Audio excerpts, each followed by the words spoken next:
ఆరోగ్యం అంటే natural food. Nature మంత్ర ఇప్పుడే మీ ఇంటికి తెచ్చుకోండి. నమస్తే, welcome to I dream social spotlight with కవిత.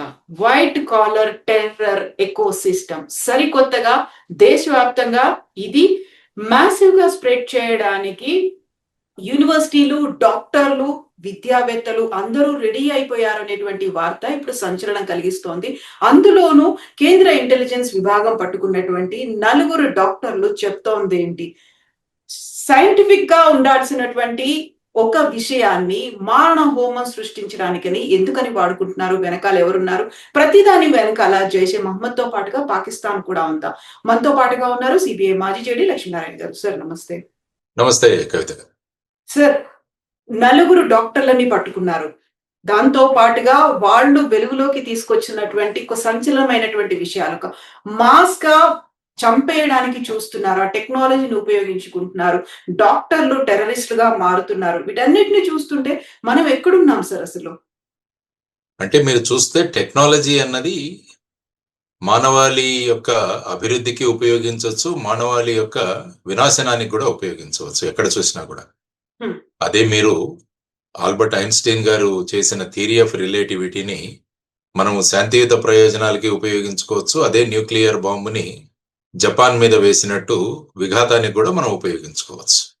అంటే ఈ టెక్నాలజీ వెనకాల మనుషులు ఎవరున్నారన్నది దాని మీద ఆధారపడి ఉంటుంది.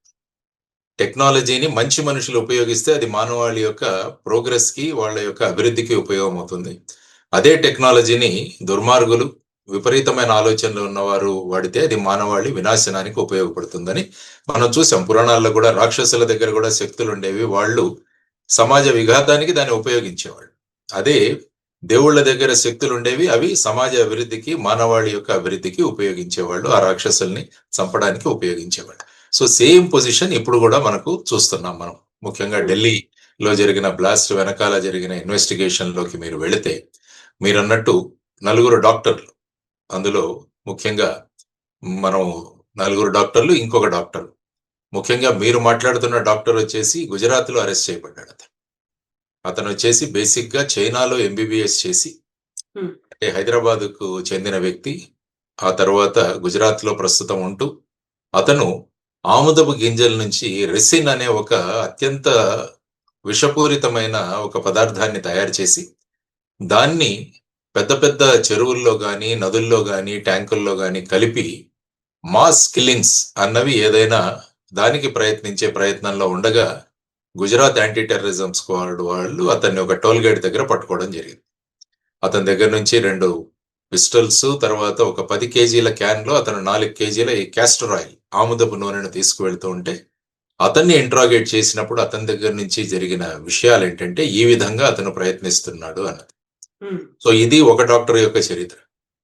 ఆ డాక్టర్ని పట్టుకున్న తర్వాత ఇంకొక 2 యూపీకి సంబంధించిన వాళ్ళని కూడా అరెస్ట్ చేయడం జరిగింది వాళ్ళ తర్వాత. సో ముఖ్యంగా అది కాకుండా మనం ఒకసారి వెనక్కి వెళితే కశ్మీర్లో జరిగిన సంఘటనలు ఏవైనా, మీరు యాక్చువల్గా కశ్మీర్లో చూసుకుంటే 19వ తారీఖున శ్రీనగర్ యొక్క అవుట్స్కర్ట్స్ లో పోస్టర్స్ వెలిసాయి. పోస్టర్స్ అంటే మొన్న ఆపరేషన్ సింధూర్లో ఏదైతే జైషే మహమ్మద్ మీద భారతదేశం పెద్ద మొత్తం మీద వారికి విఘాతాన్ని కలిగించిందో, మౌలానా మసూద్ అజర్ యొక్క ఫ్యామిలీని అంతా కూడా అంతమొందించిందో, ఆ జైషే మహమ్మద్కు చెందిన పోస్టర్లు కొన్ని అక్కడ అపియర్ అయ్యాయి. సాధారణంగా ఈ పోస్టర్లు అన్నవి జమ్మూ అండ్ కాశ్మీర్ లో అప్పుడప్పుడు పెడుతుంటారు. కానీ ఈ జైషే మహమ్మద్ను ప్రోత్సహిస్తూ, వాళ్లను మెచ్చుకుంటూ, తర్వాత జమ్మూ అండ్ కాశ్మీర్ లో ఉన్న అధికారుల మీద మేము చర్యలు తీసుకుంటున్నామన్న పోస్టర్లు అక్కడ వెలిసాయి. సాధారణంగా ఇది పెద్దగా పట్టించుకోకపోవచ్చు, కానీ ముఖ్యంగా మన కర్నూలుకు ప్రాంతం చెందిన ఒక ఎస్ఎస్పి అక్కడ పోస్టింగ్ లో ఉన్నాడు. అతని పేరు జీవీకే సందీప్ చక్రవర్తి. ఆ అబ్బాయి అక్కడ ఎస్ఎస్పిగా పనిచేస్తున్నాడు, జేఎండ్కే cadre police officer, IPS officer. అతనికి ఇప్పుడే 6 సార్లు అతనికి గ్యాలంటరీ మెడల్స్ కూడా వచ్చింది. ఆ వ్యక్తి నా ప్రాంతంలో ఇటువంటి పోస్టర్లు కనిపించడం ఏంటి అన్నది దాని మీద తీవ్రంగా ఇన్వెస్టిగేషన్ చేయడం మొదలుపెట్టారు. అంటే ఎవరు అతికించారు ఈ పోస్టర్లు, దీని వెనకాల భాగోతం ఏంటి, ఆ తర్వాత సీసీటీవీ కెమెరాస్ వీటిలన్నింటినీ చేస్తే ఒక 3 ఓవర్ గ్రౌండ్ వర్కర్స్ ని అరెస్ట్ చేశారు. అంటే ఎవరైతే ఈ పోస్టర్లను అక్కడ పెట్టారో వాళ్ళని అరెస్ట్ చేశారు. వాళ్ళని అరెస్ట్ చేసిన తర్వాత మళ్ళా ఒక 8 రోజుల తర్వాత ఇంకొక ఇద్దరిని అరెస్ట్ చేశారు. వీళ్ళందరూ కూడా OGWs అంటారు వీళ్ళని, అంటే ఓవర్ గ్రౌండ్ వర్కర్స్. అంటే టెర్రరిస్ట్ గా పనిచేసే వాళ్ళు, అంటే మన ఫ్రంట్ ఆర్గనైజేషన్స్ లాగా. నక్సలైట్స్ తీసుకుంటే ఫ్రంట్ ఆర్గనైజేషన్స్ ఉంటాయి, ఆ విధంగా వీళ్ళు ఓవర్ గ్రౌండ్ వర్కర్స్. ఈ 5గురిని ఇంట్రాగేట్ చేసిన తర్వాత ఏం చేశారంటే 6వ తారీఖున యూపీలోని సహరాన్పూర్ అనే ప్రాంతంలో ఒక డాక్టర్ని అరెస్ట్ చేశారు. ఆ డాక్టర్ పేరు ఆదిల్ అహ్మద్ అథర్. అతను యాక్చువల్ గా జమ్మూ అండ్ కాశ్మీర్ శ్రీనగర్ మెడికల్ కాలేజీలో చదువుకున్నాడు. ఆ తర్వాత అనంతనాగ్ లో పనిచేశాడు. ఆ తర్వాత ప్రస్తుతం సహరాన్పూర్ యూపీలో అక్కడ డాక్టర్ గా పనిచేస్తాడు. అతన్ని పట్టుకొని అతన్ని ఇంట్రాగేట్ చేసి, అతని ఇల్లు అనంతనాగ్ లో ఉంది కాశ్మీర్ లో. అతని ఇంటిలోకి వచ్చి అతని అల్మారా అది చెక్ చేస్తే అందులో latest brand new AK-47 rifle దొరికింది. ఆ తర్వాత దానితో పాటు అమ్యునిషన్ దొరికింది. సో అతన్ని ఇంట్రాగేట్ చేసిన తర్వాత ఏమైందంటే జమ్మూ అండ్ కాశ్మీర్ పోలీసు వచ్చి హర్యానా పోలీసులతో కలిసి డాక్టర్ ముజమిల్ షకీల్ అనే డాక్టర్ని అరెస్ట్ చేయడం జరిగింది. ఈ డాక్టర్ ముజమిల్ షకీల్ అనే అతను కూడా కాశ్మీర్కు చెందిన వ్యక్తి. అతను ప్రస్తుతం ఫరీదాబాద్ లో ఉన్న కాలేజ్ అల్ఫలా కాలేజ్ ఏదైతే ఉందో మెడికల్ కాలేజ్, అక్కడ డాక్టర్ గా పనిచేస్తాడు. అతని ఇన్ఫర్మేషన్ తో ధుజ్ అనే ఒక విలేజ్ ఉంది ఫరీదాబాద్ లో, దానిలో రేడ్ చేస్తే అక్కడ సుమారుగా 2900 కిలోల ఎక్స్ప్లోజివ్ మెటీరియల్ దొరికింది. అందులో సుమారుగా 353 కిలోల అమోనియం నైట్రేట్. అమోనియం నైట్రేట్ అంటే అది మామూలుగా మనం ఎరువులుగా ఉపయోగిస్తుంటాం, రైతులు ఉపయోగిస్తుంటారు. యూరియా లాగానే నైట్రోజన్ ఫిక్సేషన్ కి ఈ అమోనియం నైట్రేట్ ఉపయోగిస్తుంటాం. ఆ అమోనియం నైట్రేట్ కూడా ఎక్స్ప్లోజివ్ గా మనం ఉపయోగించవచ్చు. దానిలో ఎక్స్ప్లోజివ్ ఆయిల్ తర్వాత డిటోనేషన్ చేయగలిగితే, సాధారణంగా ఈ అమోనియం నైట్రేట్ మీకు మైనింగ్ లో వాడుతుంటారు. ఆ తర్వాత రోడ్ లేయింగ్ అప్పుడు, మనం రోడ్లు వేస్తున్నప్పుడు వాడతారు. ఆ తర్వాత ఇన్ఫ్రాస్ట్రక్చర్ ప్రాజెక్ట్స్ చేస్తున్నప్పుడు పెద్ద పెద్ద రాళ్లను వాటిలను బ్లాస్ట్ చేయడానికి దీన్ని ఉపయోగిస్తుంటారు. సో ఈ విధమైన అమోనియం నైట్రేట్ ఇంత పెద్ద క్వాంటిటీలో అక్కడ దొరకడం జరిగింది. ఆ తర్వాత ఏమైందంటే మళ్ళా ఇంకొక డాక్టర్ని, ఉమర్ నబీ అన్న డాక్టర్ మీద వీళ్లకు డౌట్ ఉంది. ఆ ఉమర్ నబీ అనే డాక్టర్ ఏదైతే ఈ అల్ఫలా అతను అక్కడే పనిచేస్తాడు సేమ్, కానీ వీళ్లను పట్టుకున్నారని తెలియగానే ఆ ఇద్దరు డాక్టర్ల అథర్ తర్వాత ముజమ్మిల్ వీళ్ళిద్దరూ అరెస్ట్ అయ్యారు. దాంతో ఇతను ఏం చేశాడంటే ఒక I-20 కారులో కొంత ఎక్స్ప్లోజివ్ తీసుకొని అక్కడి నుంచి తప్పించుకొని అతను 10వ తారీఖు ఉదయం ఢిల్లీ అవుట్స్కట్స్ లో చేరుకున్నాడు. మధ్యాహ్నం 3:30కి రెడ్ ఫోర్ట్ పార్కింగ్ లో వెహికల్ పెట్టాడు. ఆ తర్వాత అక్కడ ఏం చేశాడో ఎగ్జాక్ట్ గా మనకు తెలియదు, కానీ మళ్ళా అరౌండ్ 6:30కు అక్కడ పార్కింగ్ నుంచి బయటకు వచ్చి 6:50కి సాయంత్రం రెడ్ ఫోర్ట్ మెట్రో స్టేషన్ ఎక్కడైతే ఉందో దాని గేట్ నెంబర్ 1 దగ్గరికి రాగానే అక్కడ బ్లాస్టింగ్ అయ్యి ఈ ఉమర్ నబీ అనే వ్యక్తి ఆ బ్లాస్ట్ లో చనిపోయాడు. ఈ బ్లాస్టింగ్ యొక్క ప్రభావం వల్ల ఏమైందంటే ఆ చుట్టుపక్కల ఉన్న వెహికల్స్ కూడా అయ్యి, తర్వాత ఈ మెటీరియల్ ఏదైతే ఉందో అంటే ఈ కార్ యొక్క గ్లాస్ పీసెస్ కావచ్చు, ఇవన్నీ వీటి వల్ల సుమారుగా అక్కడ ఒక 8 మంది చనిపోవడం జరిగింది. ఇది అక్కడ జరిగిన విషయం. సో ఈ విధంగా 2 డాక్టర్లను అరెస్టు, 3వ డాక్టర్ ఈ విధంగా వెళ్ళిపోవడం జరిగింది.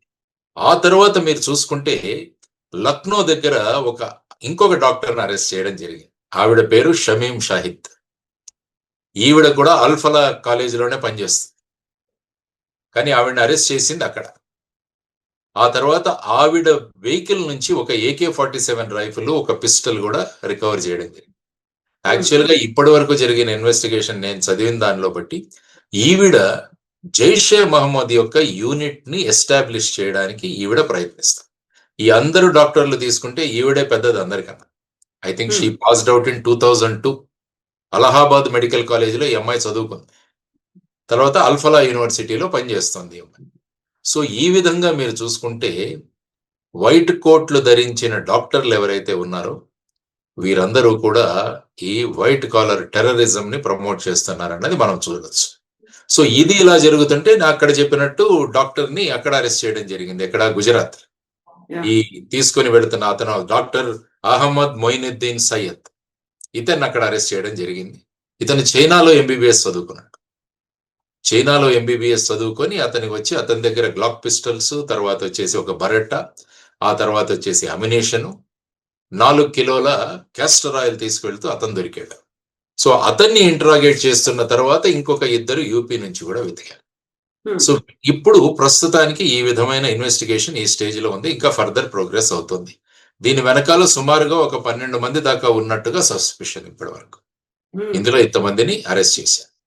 ముఖ్యంగా మనం చూడాల్సిన ప్రధానమైన అంశం ఏంటంటే ఇందులో మీరు ఒక్కసారి భారతదేశంలో జరిగిన బ్లాస్ట్ గురించి చూస్తే 2005 నుంచి 2013 వరకు చూస్తే మోస్ట్లీ జమ్మూ అండ్ కాశ్మీర్ బయట జరిగిన బ్లాస్ట్లు ఉన్నాయి. ఇవన్నీ కూడా మీరు ఫర్ ఎగ్జాంపుల్ ఢిల్లీ కావచ్చు, వారణాసి కావచ్చు, ముంబై కావచ్చు, అహ్మదాబాద్ కావచ్చు, హైదరాబాద్ కావచ్చు, పూణే కావచ్చు, వీటన్నిటిలో కూడా బ్లాస్ట్లు జరిగాయి. మన దగ్గర కూడా జరిగాయి. మీకు జామా మస్జిద్ కావచ్చు, లేకుంటే గోకుల్ చాట్ కావచ్చు, లేకుంటే లుంబిని పార్క్ కావచ్చు, ఇలాంటి దిల్సుఖ్ నగర్ కావచ్చు, ఇవన్నీ జరిగాయి. కానీ 2013 తర్వాత కశ్మీర్ వదిలేసి మిగతా చోట ఎక్కడ కూడా ఇట్లాంటి ఇన్సిడెంట్స్ లేవు. 2013 తర్వాత ఆ తర్వాత అక్కడ కశ్మీర్లో జరిగాయి. మీకు పఠాన్కోట్ కావచ్చు, ఉరీ కావచ్చు, లేకుంటే పుల్వామా కావచ్చు. కానీ అవుట్ సైడ్ కశ్మీర్ జరిగిన ఈ మధ్య కాలంలో జరిగిన అంటే 2013 తర్వాత అతి పెద్ద బ్లాస్ట్ ఏదైనా ఉంటే అది ఈ బ్లాస్ట్. మరి ఈ విధంగా జరగడానికి కారణం ఏంటన్నది ప్రధానంగా మనం ఆలోచించాల్సిన విషయం. ఎందుకంటే దీని వెనకాల జైషే మహమ్మద్ ఉందా, లేకుంటే ఐసిస్ ఉందా, లేకుంటే ఆల్ ఖైదా ఫ్రాంచైజీస్ ఏవైనా ఉన్నాయా, ఇవన్నీ కూడా మనం తెలుసుకోవాలి. ఎందుకంటే ఇప్పుడు ముఖ్యంగా వస్తున్న పేరు ఏంటంటే అన్సా గద్వతుల్ హింద్. అంటే ఇది ఒక ఆల్ ఖైదా యొక్క ఫ్రాంచైజీ అన్నట్టుగా కూడా మనకు పేరు వినిపిస్తుంది. బురాన్ వానీ ఎవరైతే కశ్మీర్ లో చంపబడ్డాడో, బురాన్ వానీ చాలా పెద్ద పేరు ఉన్న టెర్రరిస్ట్, అతను లోకల్ బురాన్ వానీ. అతన్ని చంపినప్పుడు కూడా చాలా పెద్ద ఎత్తులో అక్కడ గొడవలు జరిగాయి బురాన్ వానీ కిల్లింగ్ తర్వాత. సో అతను స్థాపించిన ఈ యొక్క సంస్థ యొక్క పని లేకుంటే ఈ షహీన్ నుంచి జైషే మహమ్మద్ అన్నది కొత్త ఎస్టాబ్లిష్మెంట్ పెట్టడానికి ఇక్కడ ప్రయత్నాలు జరుగుతున్నాయా, వీళ్ళు ఏ విధంగా రాడికలైజ్ అవుతున్నారు, వీళ్లకు ఏ విధంగా ఈ విధమైన భావజాలం కానీ ఈ విధమైన మోటివేషన్ కానీ దొరుకుతుంది, ఇవన్నీ కూడా మళ్ళా పెద్ద పెట్టున చర్చకు వచ్చాయి ఈ సందర్భంగా. కానీ యాక్చువల్గా మన కర్నూలు వాసి అయిన చక్రవర్తి గనక ఆ నిర్ణయం తీసుకోకుంటే, అంటే ఆ పోస్టర్ వెనకాల ఎవరు ఉన్నారన్న ఒక క్యూరియాసిటీతో అతను ఇంట్రాగేషన్ గనక చేయకుండా ఉంటే, ఇన్వెస్టిగేషన్ చేయకుండా ఉంటే, ఈ మొత్తం లింకేజ్ ఎక్కడి వరకు వచ్చి ఇంకా ఎంత పెద్ద ప్రమాదం జరిగేదో భారతదేశానికి అన్నది మనం కూడా ఆలోచించాల్సిన అంశం. అందుకనే చిన్న ఇంటెలిజెన్స్ దొరికినా కూడా దాన్ని ముందుకు తీసుకువెళ్లాలన్నది చాలా ముఖ్యం పోలీసులో. Don't leave any stone unturned అంటాం. చిన్న విషయమైనా కూడా దాన్ని పట్టుకొని తీగ లాగితే డొంక కదులుతుంది అంటాం కదా, ఇది. సో పోస్టర్ ని లాగితే ఇంత డొంక కదిలింది. సో యాక్చువల్ గా మనం we should appreciate the security forces అటు. ఎందుకంటే లేకుంటే ఏమయ్యేది, 2900 కిలోల యొక్క అమోనియం నైట్రేట్ తో ఎక్స్ప్లోజన్స్ చేసింటే ఎంతమంది ప్రాణాలు పోయాయి. తర్వాత ఈ డాక్టర్ ని గుజరాత్ లో అరెస్ట్ చేయకుంటే ఆ రిసిన్ అన్న పాయిజన్ తో ఎంత పెద్ద పెట్టున అతను ఏ విధంగా ప్రాణహానికి పాల్పడేవాడు, ఇవన్నీ కూడా చూడాల్సిన అంశాలు. సో దానివల్ల ప్రజలు అప్రమత్తంగా ఉండాలి. ఎవరైనా ఈ విధమైన మూమెంట్స్ కానీ, ఈ విధమైన అనుమానాస్పదంలో తిరుగుతున్న వ్యక్తులు కానీ, ఈ విధమైన రాడికలైజేషన్ భావాలు కలిగిన భావ ప్రకటన కానీ, ఇవన్నీ కూడా ఎక్కడైనా కనిపిస్తే వారి మీద నిఘా ఉంచడం చాలా అవసరం. ఆ సంబంధిత వ్యక్తుల గురించి ఇంటెలిజెన్స్ ఏజెన్సీస్ కి, పోలీసులకి తెలియజేయడం చాలా అవసరం. ఫర్ ఎగ్జాంపుల్ అల్ఫలా యూనివర్సిటీ తీసుకుంటే ఈ విధమైన వాళ్ళ చర్యలు అన్నవి తెలుస్తూనే ఉంటాయి. సో దాన్ని మనం పోలీసులకు ఇన్ఫర్మేషన్ ఇవ్వాలి, ఇంటెలిజెన్స్ యూనిట్స్ కి ఇన్ఫర్మేషన్ ఇవ్వాలన్నది చాలా ముఖ్యం. చాలా మంది మనకెందుకులే అనుకుని వదిలేస్తారు. కానీ చూడండి, ఆ విధంగా మనం అప్రమత్తంగా ఉండాల్సిన అవసరం చాలా ఉంది. అందుకనే ప్రధాని నరేంద్ర మోడీ గారు కూడా అన్నారు, దీని వెనకాల ఎవరైతే ఉన్నారో వాళ్ళందరినీ కూడా will bring them to justice అన్నారు. సాధారణంగా ఆయన ఇంగ్లీష్ లో మాట్లాడారంటే ఏదో ఒక పెద్ద యాక్షన్ జరుగుతున్నట్టు. మీరు అక్కడ చూసినా కూడా ముందు ఆపరేషన్ సింధూర్ కు ముందు కూడా ఆయన మాట్లాడారు. ఆ తర్వాత మళ్ళా నిన్న కూడా భూటాన్ లో ఆయన థింపోలో ఉండి అక్కడ మాట్లాడారు. Will definitely bring all the conspirator to justice అన్నారు. ఆ తర్వాత అమిత్ షా గారు అక్కడికి వెళ్ళి స్పాట్ వెరిఫికేషన్ చేయడము, తర్వాత లోక్ నాయక్ జయప్రకాష్ నారాయణ హాస్పిటల్లో ఉన్న క్షతగాత్రుడిని సందర్శించడము, తర్వాత ఈ ఇంటెలిజెన్స్ ఏజెన్సీస్, తర్వాత పోలీస్ ఏజెన్సీస్ అందరితో డిస్కషన్స్ జరపడము, యాక్షన్ ప్లాన్ త్వరగా ఇవ్వండి, రిపోర్ట్స్ త్వరగా ఇవ్వండి అని కూడా ఆయన ఈరోజు అన్ని సంస్థలను ఆదేశించడం జరిగింది. సో ఏదో ఒకటి ఇది జరుగుతుంది. ఎందుకంటే పాకిస్తాన్ డెఫినెట్ గా వాళ్ళ మీద జరిగిన దాడులకి ఏదో ఒకటి చేసే ప్రయత్నం చేస్తారు. ఎందుకంటే ఆపరేషన్ సింధూర్ లో వాళ్ళ మీద మనం చేసిన జైషే మహమ్మద్ మౌలానా మసూద్ అజర్ కుటుంబ సభ్యులు కావచ్చు, వాళ్ళ స్ట్రాటజిక్ లొకేషన్స్ కావచ్చు, వాళ్ళ ప్లేన్స్ కావచ్చు, చాలా పెద్ద పెట్టున వాళ్ళకి నష్టం జరిగింది. సో దానితో ఏ విధంగా అయినా మళ్ళా భారతదేశానికి ఏదో ఒకటి చెయ్యాలి అన్న వాళ్ళ సంకల్పానికితోనే ఈ విధమైన ఈ స్లీపర్ సెల్స్ అంటాం వీటిని, ఈ స్లీపర్ సెల్స్ మళ్ళా యాక్టివేట్ అవుతున్నాయి. దానికి ఒక ఉదాహరణ ఈ డాక్టర్ల స్లీపర్ సెల్ ఏదైతే ఉందో వాళ్ళు యాక్టివేట్ అవ్వడం. So we have to be extremely careful అన్నది నా ఇనిషియల్ దేంట్లో అనాలిసిస్ లో మీకు చెబుతాను. సార్, ఇప్పుడు పహల్గామ్ లో కూడా అక్కడ జరిగిన అటాక్ కూడా వాళ్ళ పేరు అడిగారు, మతం అడిగారు, ఆ తర్వాతే కాల్చి చంపారు అనేది. ఇప్పుడు కూడా పట్టుకున్నటువంటి ఈ డాక్టర్ రెసిన్ ని తయారు చేస్తున్నాడు. ఆయన కూడా టెంపుల్స్ లో కూడా దాన్ని స్ప్రెడ్ చేయాలి, తీర్థరూపంలో ఇవ్వాలి అనేటువంటి ప్లాన్ ఉంది. అంటే కేవలం ఒక మతాన్ని టార్గెట్ చేసుకుంటున్నారు. ఒక ఇండియన్స్ నో, లేకపోతే ఇక్కడ ఉన్నటువంటి లోకల్ గా ఉండేటువంటి పబ్లిక్ నో, వాళ్ళని కాదు, టార్గెటెడ్ గా అటాక్స్ చేయాలి అనేటువంటి ఒక భావన ఉంది అనేది ఉంది సార్. అంటే ఏమవుతుందంటే ఈ విధంగా మొత్తం ప్రపంచంలోని ఉగ్రవాదం తీసుకున్నా కూడా అందులో అంతా కూడా బేసిక్ గా ఎవరి డామినేషన్ ఉండాలి సమాజంలో అన్నది ముఖ్యంగా మీరు చూసుకోండి.